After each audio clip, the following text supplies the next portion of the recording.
Hey, welcome back, students. In this video lesson, I want to go ahead and explain to you what scientific notation is.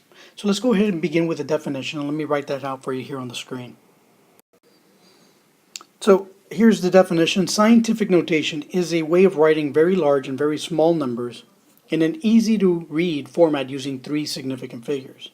Now I know this doesn't make any sense to you, but at first glance we know some things. So if you've already been watching these videos, you already know what significant figures are.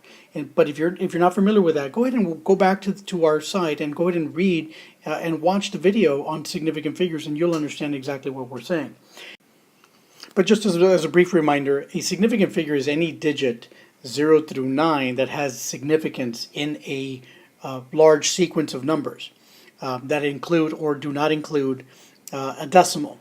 And so if you kind of go back to that video, you'll understand what we're saying a little bit more in depth. But for now, just know that the scientific notation is just a way of writing a very large number or a very small number that uses that three significant format. And it's very easy to read.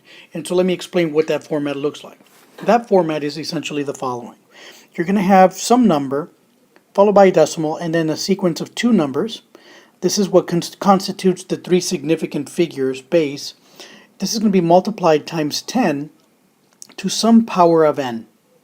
Another way of writing this has also been, especially when you're trying to type this into the calculator, typically we write the first three significant digits as such, but then when we're actually entering this information into the calculator, we'll either use the button that says exponent, and then we'll follow the number here with the number n, where n represents the the distance away from the decimal from the original to where we actually want it.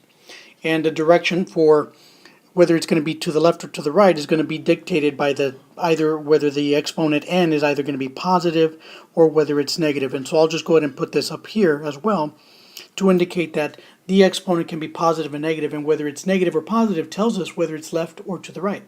And I'll explain a little bit more in detail as we go through. But for right now, this is scientific notation. This is the format. So the top one here is the one that we actually use in writing. The bottom one is going to be the one that we use when we're entering it into a calculator. Okay, so watch the next couple of videos where we actually provide you with some examples of how to convert a large number or a very small number into scientific notation.